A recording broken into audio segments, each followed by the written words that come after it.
dahil hapunan na nga mga kudkod dito sa probinsya, kaya naman naisipan namin magluto nitong Adidas or paan ng manok dahil labis nga naman ito ng aking kapatid. At syempre, yan na ang kanyang proseso sa pagluluto. Ginisa muna yan sa bawang, sluya at syempre may paminta. Ayan, nilagyan ng toyo at syempre nalinisan na rin yan mga kudkod. Ayan na nga ang gata kasi dito sa Bicol ay usong-uso ang gata at ito ang ating pansahog, ang ginayat na saba na hilaw at syempre yung siling haba. Ayan na nga, sinala ang gata para makuha natin yung puro, yung kakang gata. Yan kasi ang huling ilalagay natin pagkatapos natin pakuluan ng paa ng manok para maluto.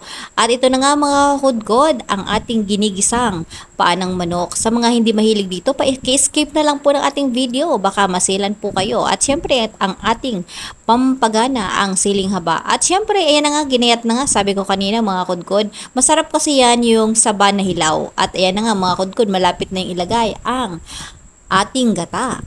At syempre, bago nga pala ang gata, ay ilagay na muna natin ang ating saging na saba. Yan ang sahog mga kudkod. Dito kasi sa may bandang Bicol ay usong-uso talaga ang gata mga kudkod. Hindi nawawala yan sa pagluluto. Pero meron din naman kami yung mga luto na gisa-gisa. At syempre, dahil ito ay pang manok, ayan, nilagyan natin ng gata. Ewan ko ba sa kapatid ko bakit ganito maglagay, paunti-unti. Gusto niya siguro ay ma-distribute talaga ang gata sa kanyang niluluto. Ayan nga mga kudkod, patuloy lang yan sa paghalo-halo ng aking kapatid dahil maliit ang kaldero. Ayan, luto na talaga at ayan, nilipat niya mga kudkod sa isang malaking kaldero. Ayan, ready to eat na po mga kudkod. Tara na, husgahan na natin yan. Ayan, kumukulo-kulo pa talaga at nagmamantika. Aba, mapapakain na naman ito ang inyong kakudkod.